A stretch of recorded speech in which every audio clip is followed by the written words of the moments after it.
현재 피프티 논란으로 이슈가 되고 있는 어트랙트 대표 전홍준은 1964년생 올해 59세이다. 전홍준 대표는 매니저 출신이라고 한다. 1993년 당시 가수로 잘나가던 유열의 매니저를 시작으로 조관우, 윤미래, 샵, 윤건을 거쳐가며 연예 매니지먼트계의 커리어를 쌓았는데 90년대 후반 IMF가 터지며 암흑기 같은 3년을 버텼다고 한다. 당시 그는 돈은 없고 지방 가재도구를 중고시장에 내다 팔고 월세를 전전하며 힘들게 지냈다고 한다.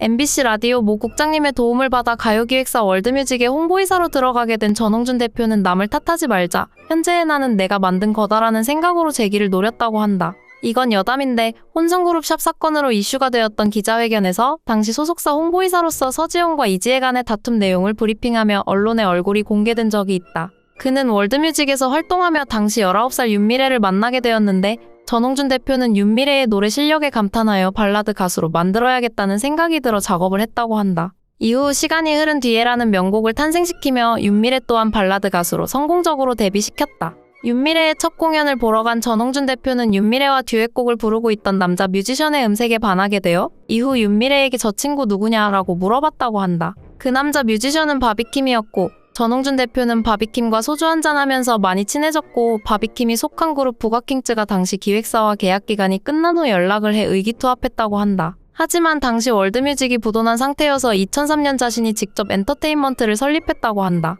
야심차게 오스카 ENT라는 이름으로 사업을 시작한 전홍준 대표의 호주머니는 아무것도 가진 게 없었다. 그래서 전홍준 대표는 아르바이트를 하여 돈이 생기면 바비킴의 녹음 비용을 벌었고 14개월 후 개고생 끝에 바비킴의 고래의 꿈이 세상에 나오게 되며 히트를 쳤다고 한다. 이후 개성 있는 뮤지션들을 발굴과 영입하며 소속 가수로 바비킴, 윤미래, 조관우, 더블K, 심수봉, 박강성, 변진섭, 기랑미, 양수경, 임정희가 있었다고 한다. 이후 오스카 ENT는 사명을 KO 사운드, 아더 앤 에이블, 스타크루 ENT로 변경하였다. 전홍준 대표는 아이돌을 키웠던 적이 있는데 그중 가장 유명한 게 지금은 해체된 그룹 핫샷이다. 남자 6인조로 구성된 아이돌 그룹 핫샷은 멤버였던 하성운과 노태현이 프로듀스 100일 시즌2에 출연한 덕분에 잘 알려지게 되었는데 당시 스타크루 ENT가 핫샷을 담기에는 아쉬운 평가도 있었다. 멤버 구성을 보면 알 수 있듯이 소속사만 잘 만났으면 이렇게까지 못될 그룹은 아니었다는 평가가 주를 이룬다. 아예 그룹 전체를 다른 소속사로 보내야 한다는 의견이 나왔을 정도였다.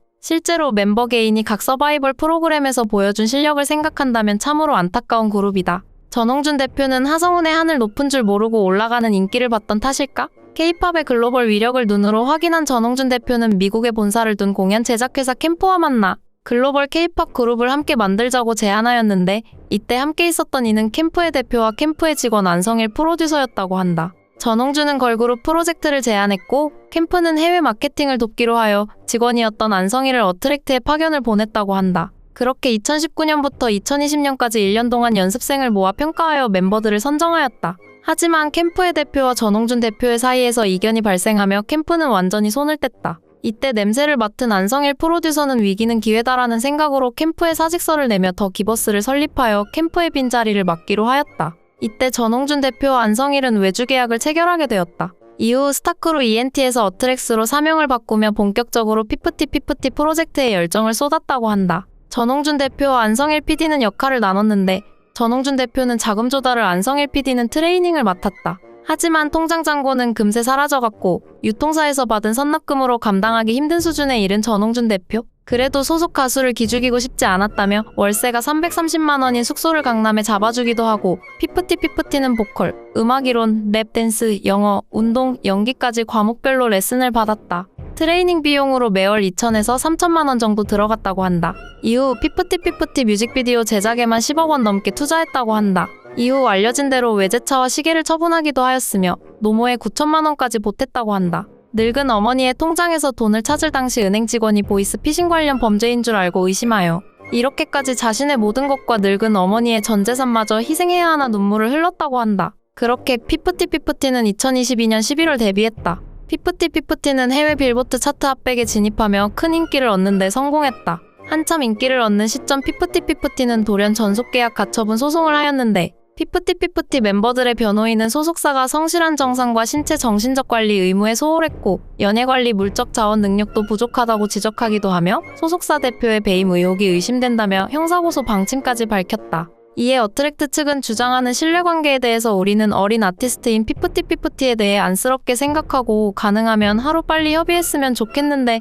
접촉할 기회가 전혀 없다며 답변이 없다. 물론 만나는 건 개인 자유인데 이 사건 본질은 어린 피프티피프티 개개인의 그런 부분을 뒤에 있는 배후 세력이 있다고 보인다. 그 부분을 배제하고 아티스트 미래를 위해서 협의해주기를 간곡히 바란다고 청했다. 피프티피프티 분쟁에 대한 더 자세한 내용은 아직 진행 중인 상황이기도 하고 앞서 만든 2가지 콘텐츠에서 충분히 다뤘다고 생각이 들어 따로 전홍준 대표 영상에서는 다루지 않겠습니다. 피프티피프티에게 모든 걸 투자했고 불미스런 사건으로 탄식하고 있는 전홍준 대표에게 여러분들은 어떤 생각이 드시나요?